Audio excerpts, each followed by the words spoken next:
Futur Média. Papa Balagay, Touba, Radio Futur Média. Aminatou Goudiaby, Fatick RFM. Bay Aobey, Kaffrine, Radio Futur Média. Bay Assane Diaw, Linguère, Radio Futur Média. Bombay, RFM Babacar Diouf. Ousseynou Diop, Saint-Louis, RFM. Nafissatou Ndiaye, Louga, Radio Futur Média. Lamine Ba, Ziguinchor, Radio Futur Média. RFM Touba, Pape Mbaye Diaw. Ibrahima Diabakhate, Kédougou, RFM. Bakary Konté, Sédhiou, Radio Futur Média. RFM Kolda. Bonjour, il est midi partout au Sénégal, c'est l'heure du grand journal. Bienvenue dans cette principale édition de la mi-journée.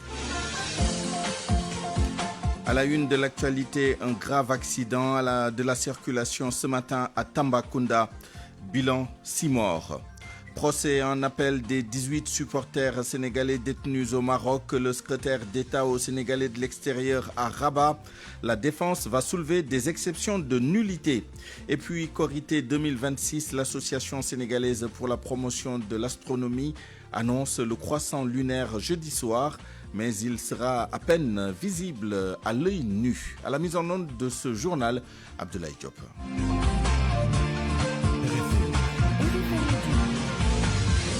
Souleymane Niang. 6 morts. C'est le bilan d'un accident de la circulation qui s'est produit ce matin à Tambacounda. Une collision mortelle entre un autocar et un minibus. En tout, 7 personnes ont perdu la vie dans 2 accidents entre dimanche et ce lundi. Plus de détails avec notre correspondant sur place, Papousseinou Diallo. Une nouvelle tragédie routière a endeuillé la région de Tambacounda ce lundi aux environs de 9h sur la route nationale numéro 6 entre Tambacounda et Gouloumbou. Un véhicule communément appelé Cheikh Serifou est entré en collision avec un bus. Le choc est tellement violent que 6 personnes ont perdu la vie sur le coup et une dizaine de blessés dont certains dans un état grave. Alertés rapidement, les sapeurs-pompiers de la 101e compagnie d'incendie et de secours se sont déployés sur les lieux. Après constat des gendarmes, les victimes ont été acheminées au centre hospitalier régional de Tambacounda. Cet accident a été précédé d'un autre survenu tard dans la soirée d'hier entre les villages de Lali et de Sénédébou et faisant un mort. Selon les premières informations, une défaillance technique du véhicule berlier serait la cause principale du drame. Ces 2 accidents à Tambacounda relancent une fois de plus les inquiétudes persistantes autour de la sécurité routière dans la région, en particulier sur l'état des véhicules, le respect des normes techniques et la prévention des risques. Tambacounda, Papousseinou Diallo, Radio Futur Média. Je vous propose d'entendre la réaction du lieutenant Mohamed Falilou Fall de la 61e compagnie d'incendie et de secours de Tambacounda sur l'accident qui est survenu ce lundi entre Tambacounda et Gouloumbou. Accident qui, je le rappelle, a fait 6 morts.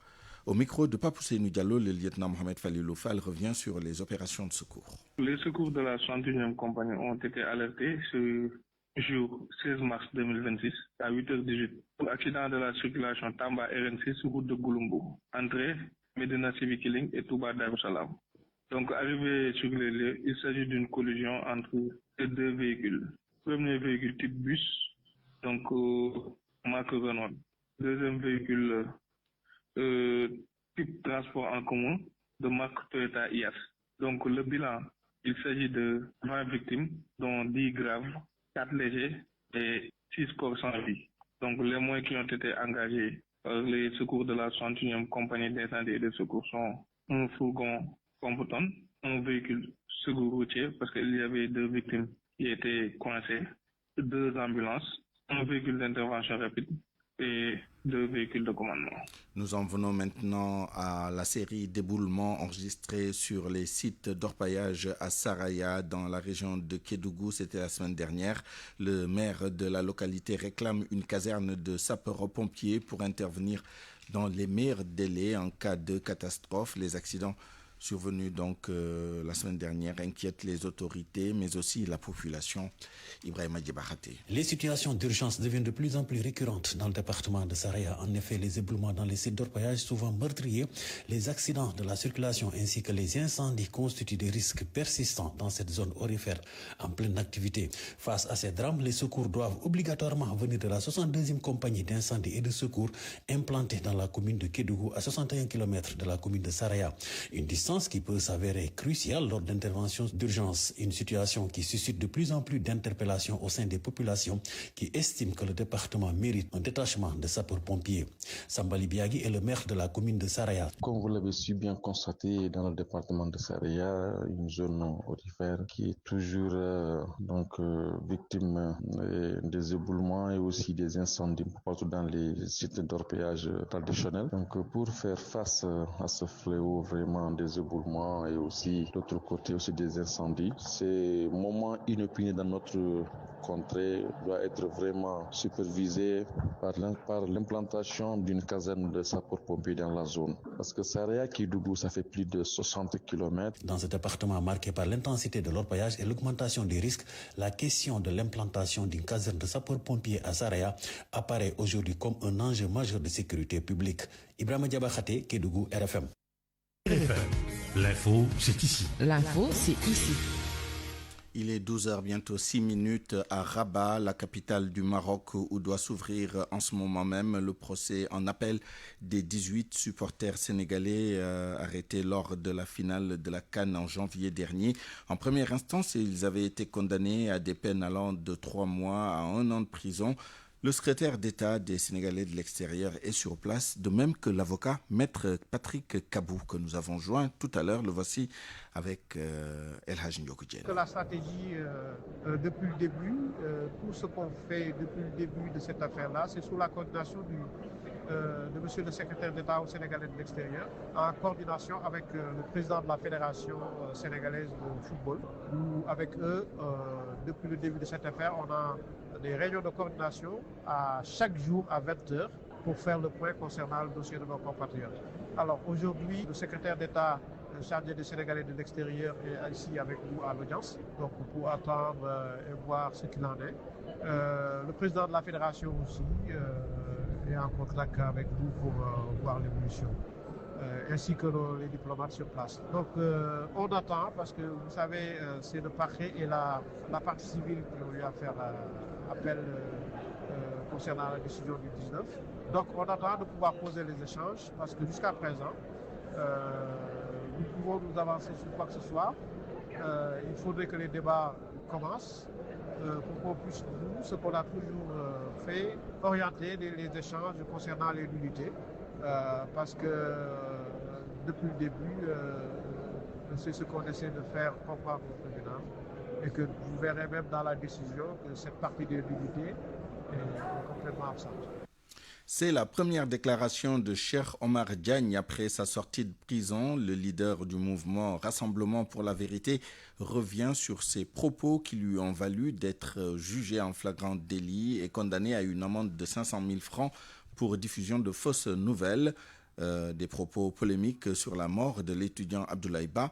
Cheikh Omar Diagne précise qu'il n'a jamais diffusé de fausses nouvelles car l'étudiant est bel et bien mort à la suite de l'intervention des forces de l'ordre. Cheikh Omar Diagne, ces propos recueillis par Salimata Aw. Je ne suis pas le premier à en parler. Donc ce n'était pas une nouvelle.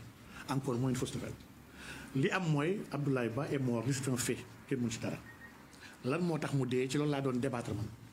Ma wax ne les forces de l'ordre sont entrées à l'université à un moment où les étudiants ne se battaient pas. Ba ñuy dugg, les vidéos sont là virales. Ñu wax ne ñun xeexuñu dañoo xiif. N'eût été l'entrée de ces FDS dans le périmètre du campus social, mun na am mort warul woon am. Et ces gens-là sont entrés dans les pavillons. Man on a des militants qui sont étudiants qui sont là-bas. Mun naa citer ay pavillons yoo xam ne les FDS sont entrés fekk ay xale seen ay néeg. Ñooñu grève ñu xeexuñu dañoo caay bu rësal ay bunt FDS yi dugg bloqué l'entrée principale et l'entrée de sortie ak la sortie du pavillon ba kenn mënul dugg kenn mënul génn ñu bàyyi gars yi si bunt néeg yi ñuy dugg di dóor seen ay crosse pistolet ak seen ay dàll di këdd bunt yi di daj di dugg pour dóor xale yi. Il y a des gens qui sont sautés du premier étage de pavillon yu bëri la ñii ils sont sautés du premier ñii du deuxième. Peut-être le Abdoulaye Ba est sauté du 4e et ça lui a été fatal. Mais des gens, dañoo jéem a tëb pour rawale seen bakkan pour bañ ñu dóor leen. Oui, c'est la réalité. Et kenn mënu ko travestir. Donc vraiment, la responsabilité de l'État par rapport à tout ce qui s'est passé, muy dégâts matériels, muy perte ay bët, muy ay loxo yu dagg parce qu'il y a beaucoup de blessés. man je connais des médecins qui ñu ngi liggéey ci dossier bi donc vraiment. Parlons maintenant de la candidature de Macky Sall à l'ONU, qui est un honneur pour toute l'Afrique. C'est la conviction de Meïssa Méhécor Diouf. L'ancien directeur général de la SAFRU estime que Macky Sall est un bon profil à la lumière du rôle qu'il a joué pour la stabilité et l'instauration de la paix dans plusieurs pays, notamment en Afrique. Meïssa Méhécor Diouf, que nous écoutons avec Aminata Goudiaby. Macky Sall est une figure emblématique du Sénégal qui a marqué l'histoire du Sénégal, qui a transformé économiquement et socialement le Sénégal, et au-delà du Sénégal, qui a dirigé la CEDEAO, l'Union africaine, qui a pu avoir beaucoup d'expérience qu'il compte mettre maintenant au service du monde. Et nous sommes persuadés et très satisfaits, en tout cas, de l'élan de solidarité et de sympathisants qui se dégage au niveau national, mais également au niveau international. Et nous, fils de Fatick, nous ne pouvons pas rester derrière. Macky Sall, il est en train de rehausser de façon formidable l'image de Fatick, aller au niveau en tout cas de la plus haute sphère en termes d'organisation politique, qui est le secrétariat des Nations Unies. Serait un prestige, mais également un honneur pour le Sénégal, mais particulièrement pour nous, fils de Fatick. Je rappelle que Macky Sall, en tant que président de l'Union africaine, a réglé beaucoup de situations, a rapproché les peuples à travers le pont de Rosso, à travers le pont de Gambie, éteint beaucoup de feux, beaucoup de champs de bataille. Aujourd'hui, nous lui devons solidarité, ceinture de feu autour de lui, pour qu'on puisse clamer au Fatick. Meïssa Méhécor Diouf qui s'exprimait en marge d'une cérémonie de distribution de kits alimentaires dans le cadre du Ramadan. En cette fin du mois de Ramadan, justement, l'Association sénégalaise pour la promotion de l'astronomie révèle que le croissant lunaire sera visible le jeudi soir, mais il sera difficile de le voir à l'œil nu. Conséquence, la fête de la Korité pourrait être le vendredi. Écoutons Baïdi Demba Diop, secrétaire chargé de la formation à l'ASPA.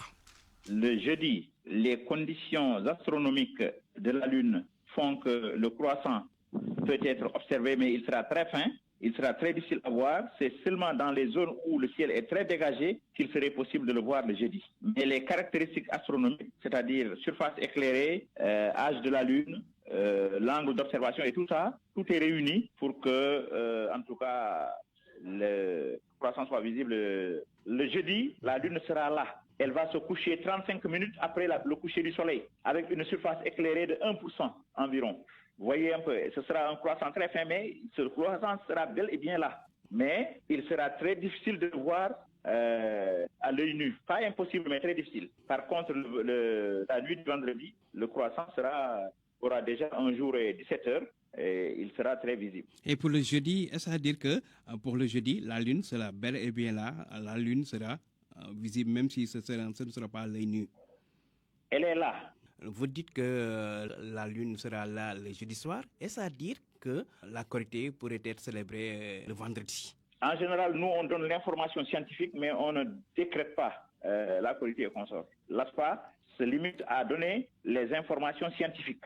Le croissant est là. Dans certaines conditions, il peut être vu même à l'œil nu, mais qu'il soit visible à l'œil nu ou pas, il est là. Et il va se coucher 35 minutes après le coucher du soleil. Cela signifie que c'est suffisant pour que dans certaines zones, on puisse l'observer. RFM, la radio de toute l'actualité. Le G7 boucle aujourd'hui son 6e plan d'action par un débrayage suivi d'un rassemblement devant l'inspection de l'éducation et de la formation de Dakar Plateau. Les enseignants dénoncent les ponctions sur les salaires et exigent le respect des accords signés avec le gouvernement. Le Sénégal, qui a signé avec les États-Unis un partenariat d'un montant de 74,2 milliards de francs CFA, un cofinancement pour renforcer le système de santé sénégalais, mais beaucoup agitent des questions relatives aux clauses. Est-ce que le Sénégal doit partager des informations sanitaires, des données médicales confidentielles? Le directeur de WARC se veut optimiste et donne sa lecture basée sur une longue tradition de signature entre les deux pays. Le professeur Ousmane Sen est au téléphone avec Aombey. J'interroge quand même l'histoire de la coopération des États-Unis avec le Sénégal dans le domaine de la santé. Le Sénégal a beaucoup collaboré avec une institution qui s'appelle le CDC, le Centre de lutte contre les maladies, dont le siège se trouve à Atlanta. Il y a eu beaucoup de collaboration dans ce domaine, des équipes de chercheurs et de médecins de part et d'autre. Le Sénégal aussi a bénéficié de rollback malaria pour lutter contre le paludisme. Et évidemment, l'USAID était là et a fait beaucoup de choses dans le domaine de la santé. Mais il ne m'est jamais revenu que les États-Unis donnaient un financement au Sénégal contre l'obtention d'informations ou de données personnelles. Ça, vraiment, c'est la première fois que j'entends parler de ça. En même temps aussi, cette spéculation vient peut-être au mauvais moment. Parce que si on regarde un peu la politique et la posture de la nouvelle équipe qui dirige le Sénégal, c'est certainement des décideurs qui ne sont pas disposés à quand même brader des informations confidentielles ou informations importantes sur le plan de la sécurité ou sur le plan des données personnelles avec un État ou une nation quelconque. Ces supputations ou ces spéculations, je ne les ferai pas. J'aurais plutôt tendance à me dire que l'USAID n'est pas là, mais la collaboration ou la coopération avec les États-Unis continue. Et voilà, il y a eu ce financement-là pour entrer dans la logique des relations, si vous voulez, de coopération bilatérale entre le Sénégal et les États-Unis. 12h16 à Matam. Allons dans le Wendou Bosseyabé, dans le département de Kanel. Cette zone qui a été ravagée par les crues exceptionnelles de 2024 et 2025 tente de se relancer dans l'agriculture avec l'appui et le soutien de bonne volonté. Ali Bandelnian.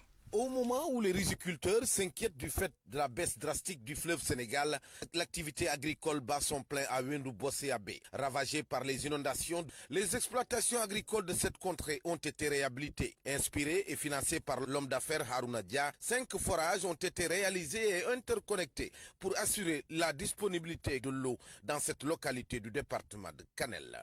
Omar Dembandaou, le chef de village de Bosseyabé. Nous rendons grâce à Dieu car l'espoir est permis aujourd'hui. Vous avez assisté à la fin des opérations de semis. Tout cela est l'œuvre de Harouna Dia qui se trouve là-bas au Burkina Faso. Et comme vous le savez, les inondations avaient tout ravagé.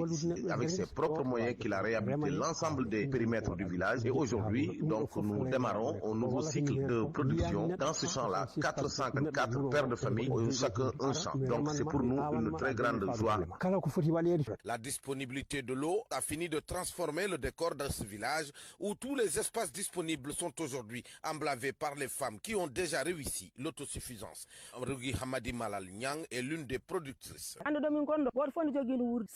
vous le constatez, c'est depuis la disponibilité de l'eau. On ne paie pas l'eau à Wendou Bosseyabé, nous de l'eau. Et aujourd'hui, comme vous le voyez, dans chaque maison, vous avez au minimum un jardin. Et à Wendou Bosseyabé aussi, aucune femme qui va au marché à la recherche de l'eau. Nous mangeons ce que nous produisons. Et le surplus est bien sûr destiné à la vente. Dans le cadre de l'intensification et la diversification des cultures, Wendou Bosseyabé va bientôt réceptionner un 6e forage destiné à l'irrigation de notre périmètre horticole, dont les travaux d'aménagement et de canalisation sont déjà achevés. Matam, Ali Bandelnian, RFM. Ce qui nous amène à l'évaluation du projet Gungumbaï Grande Culture. La rencontre tenue à Nioro a permis aux autorités administratives et aux acteurs agricoles de passer en revue les résultats de cette initiative dédiée au développement des cultures stratégiques telles que le mil, le maïs, le sésame ou encore l'arachide. Les participants se sont réjouis des avancées notables dans la mise en œuvre des activités sur le terrain. Le bilan est donc globalement satisfaisant selon Malik Ba, porteur de projet. Nous l'écoutons.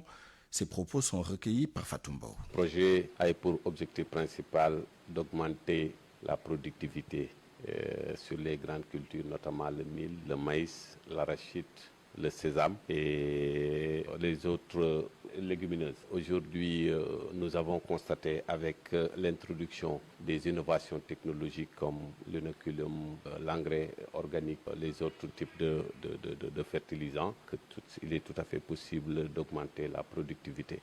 Parce qu'on est passé de données de référence à des données cibles jusqu'à des données réelles. Aujourd'hui, on est sur plus de 60% d'augmentation de nos objectifs sur toutes les spéculations qui étaient retenues dans le cadre de ce projet. Comme je le rappelle, qui avait pour objectif de renforcer un peu la productivité des grandes cultures. Et l'objectif, c'était d'augmenter la productivité à 25%. Aujourd'hui, on est sur le cap de plus de 66% pour certaines spéculations. Et pour le maïs, on est à 112%. Ce qui veut dire que déjà, le projet a toute sa pertinence et l'efficience aussi des méthodes utilisées et de la démarche à travers les champs écoles paysans nous a permis quand même d'atteindre un nombre extrêmement important. L'actualité internationale. Le journal international avec vous, Mohamed Ali Mouba, bonjour. Bonjour Suleymanian, bonjour à tous. On commence avec la guerre au Moyen-Orient. Donald Trump veut une coalition de pays pour sécuriser le détroit d'Ormuz. L'avenir de l'OTAN sera très mauvais si les alliés de Washington ne viennent pas en aide aux États-Unis pour permettre de rouvrir le détroit d'Ormuz, a prévenu Donald Trump. Téhéran s'est de son côté dit prêt à se défendre aussi longtemps qu'il le faudra. Emmanuel Macron, le président de la France, a exhorté Souleymane, son homologue iranien Massoud Pezeshkian, à mettre fin immédiatement aux attaques inacceptables que l'Iran mène contre le pays de la région. Barthélémy Ngom. Le président américain Donald Trump affirme avoir demandé à 7 pays de rejoindre une coalition internationale visant à protéger le détroit d'Ormuz en envoyant des navires de guerre et des équipements militaires pour escorter les navires pétroliers alors que les prix mondiaux du brut continuent de souffrir de la guerre en Iran. Donald Trump a cependant refusé de nommer les pays avec lesquels son administration négocie pour qu'ils se joignent à l'initiative face aux attaques iraniennes qui ont causé le blocage de ce détroit stratégique par lequel transite normalement environ 1/5 du pétrole mondial. Je demande à ces pays de venir protéger leur propre territoire car il s'agit de leur propre territoire, a déclaré Donald Trump aux journalistes à bord d'Air Force One, affirmant que Washington n'avait pas besoin de ce canal de navigation en raison de son propre accès au pétrole. Donald Trump affirme que la Chine tire environ 90% de son pétrole du détroit d'Ormuz, tandis que les États-Unis n'en obtiennent qu'une quantité minime. Il a toutefois refusé de préciser si la Chine rejoindrait la coalition ou pas. Ce serait bien que d'autres pays fassent la police avec nous et nous les aiderons, nous travaillerons avec eux, a-t-il déclaré. Le président américain a déjà demandé à la Chine, à la France, au Japon, à la Corée du Sud et au Royaume-Uni de se joindre aux forces américaines pour surveiller le détroit. Municipal en France, un premier tour particulièrement serré dans les grandes villes. Oui, l'extrême droite, le Rassemblement national arrive en tête de plusieurs villes et le parti de gauche radicale LFI a créé par ailleurs la surprise dans d'autres villes aux élections municipales d'hier. Un scrutin test à 13 mois seulement de la présidentielle de 2027. Ah ouais.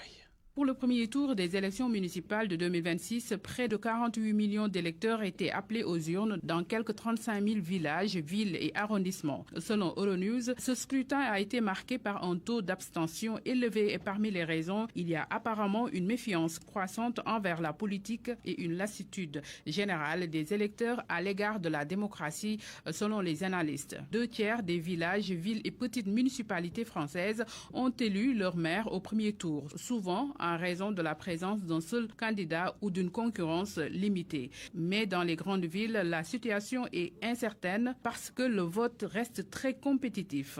À Paris, par exemple, le candidat socialiste Emmanuel Grégoire a longuement devancé sa concurrente conservatrice Rachida Dati. 2 autres candidats, Sophia Chikiri du parti de gauche dure, la France insoumise, et le candidat centriste Pierre-Yves Bournazel, sont également qualifiés pour le second tour prévu le dimanche 22 mars 2026.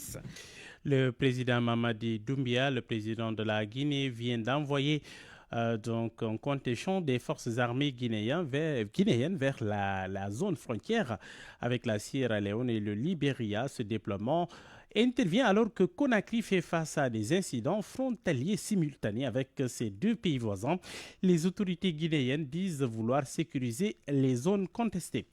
Et puis, présidentielle au Congo, l'élection s'est tenue hier dans le calme, mais le scrutin a été marqué par une faible affluence, une coupure d'Internet aussi. Les résultats sont attendus dans les prochains jours. Souleymane, le président Sassou Nguesso, vous le savez, brigue donc un énième mandat à plus de 80 ans, dont près de la moitié passée au pouvoir. Merci Mohamed Ali Mouba, il est 12h24 minutes. RFM Sport.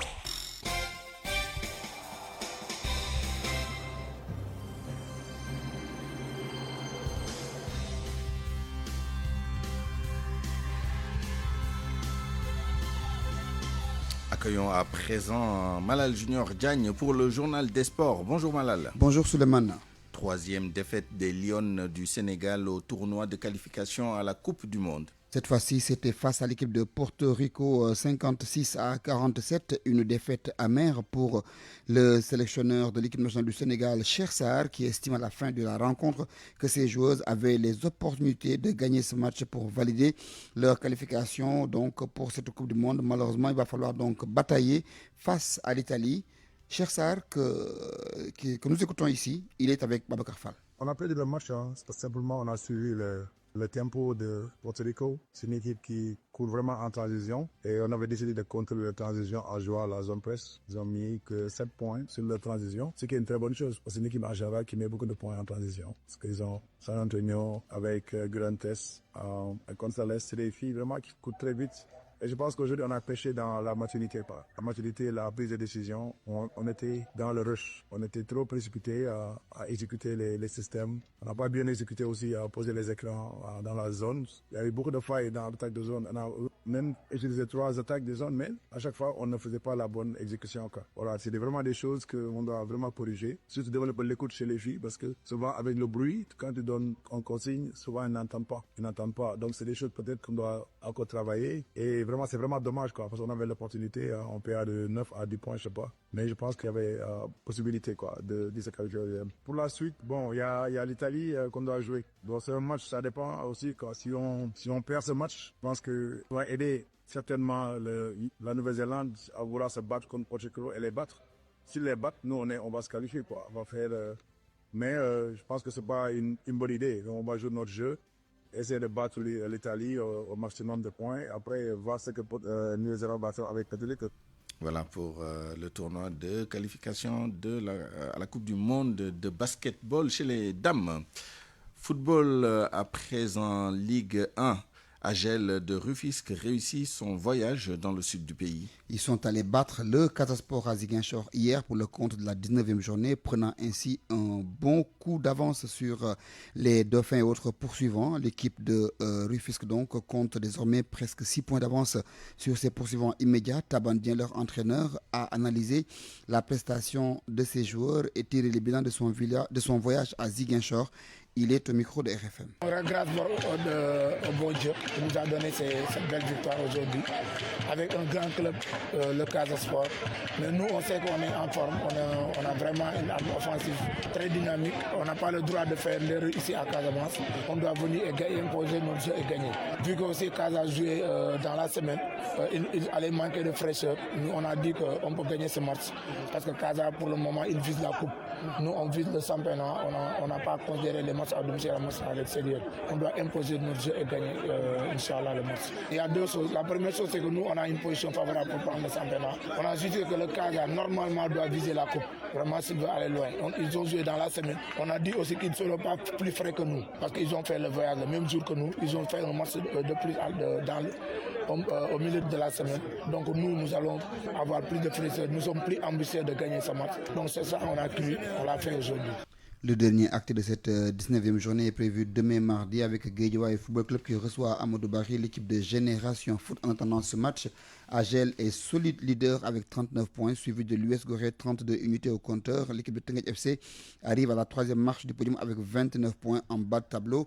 L'on retrouve Guédiawaye Football Club et l'équipe de Cambérène. La Ligue 2, quant à elle, est dominée par l'équipe de l'AS Douane qui totalise 31 points au compteur, suivi de Essamay et de l'AS Saloum. Pour terminer, Souleymane, avec cette bonne nouvelle pour les Blaugrana et autres supporters du FC Barcelone au Sénégal, Le président Juan Laporta a été réélu comme président jusqu'en 2031.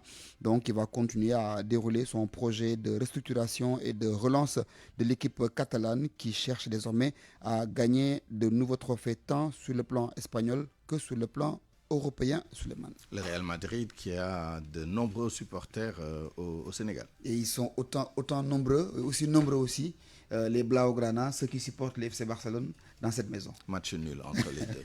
Merci, Malal Junior Diagne. La revue de presse avec Mohamed Ali Mouba.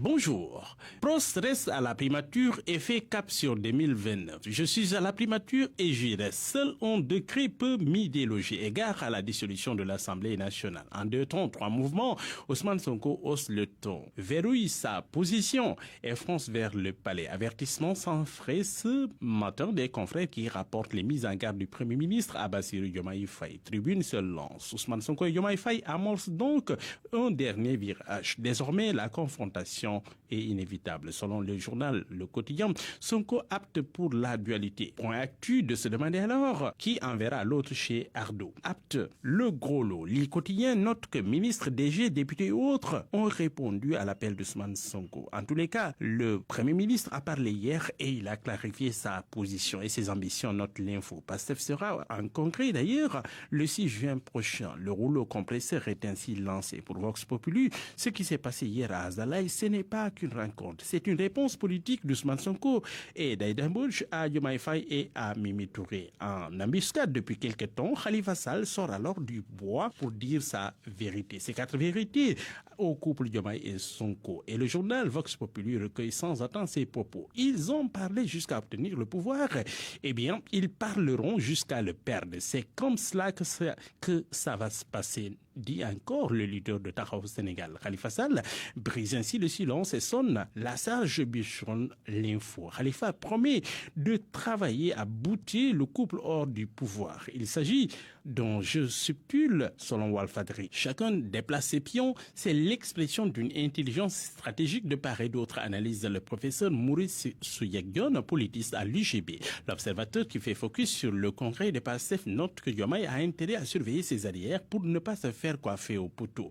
Il a intérêt à surveiller la date du congrès. Sonko et ses lieutenants pourraient le virer du parti le jour J. En attendant, Thierno Alassane Sall remet sur la table le dossier AE Power. Il veut des éclairages sur le magot décaissé, les 37 milliards de francs CFA, pour n'avoir pas obtenu de réponse de la justice sénégalaise. Eh bien, le Thierno se déporte en Espagne. Il a déposé des requêtes à la Banque Santander et à AE Power. Thierno Alassane Sall ne s'est pas arrêté à si bon chemin, selon toujours le journal. Il accuse le Premier ministre d'avoir pris l'avion d'un cimentier sénégalais qui a pignon sur rue. Donc, ça nous expliquait leurs relations. Il parle de collision grave entre le PM et l'industriel. Sur l'affaire des contrats et autres conventions dans le secteur stratégique, Vox Populi rapporte la réaction musclée de la PR qui rétablit, je cite, la vérité des faits. La République ne peut pas être un terrain de suspicion et de ruine économique. Selon Luxar de la PR, Ousmane Sonko cherche par ailleurs l'enclenchement d'une procédure de mise en accusation du président Macky Sall pour invalider sa candidature à l'ONU. Et puis, affaire Pape Cheikh Diallo, Pape Cheikh gravement accablé. Le journal Libération pointe les aveux détenants de Steph, le ressortissant camerounais intercepté par la brigade de recherche de Kermassar, interagissait avec l'animateur sous le surnom de Modou G, en référence à une plateforme homosexuelle au contenu sordide. Il a avoué être le proxénète de Pape Cheikh Diallo qu'il plaçait, mais aussi son amant. Son arrestation porte à 5 le nombre d'amants de l'animateur interpellé à ce stade et qui ont tous fait des aveux selon la publication. Acte contre nature et viol sur plusieurs jeunes garçons. Evans Aboutsi a agi à Diakhaï pendant 4 ans. Le journal note que le mis en cause, qui se dit alcoolique, soutient avoir envie de coucher avec de jeunes garçons chaque fois qu'il boit de l'alcool. Il a ajouté qu'il filmait aussi ses viols. Bonne nuit à tous. À 12h33, c'est la fin de cette édition. Je vous remercie de l'avoir suivi.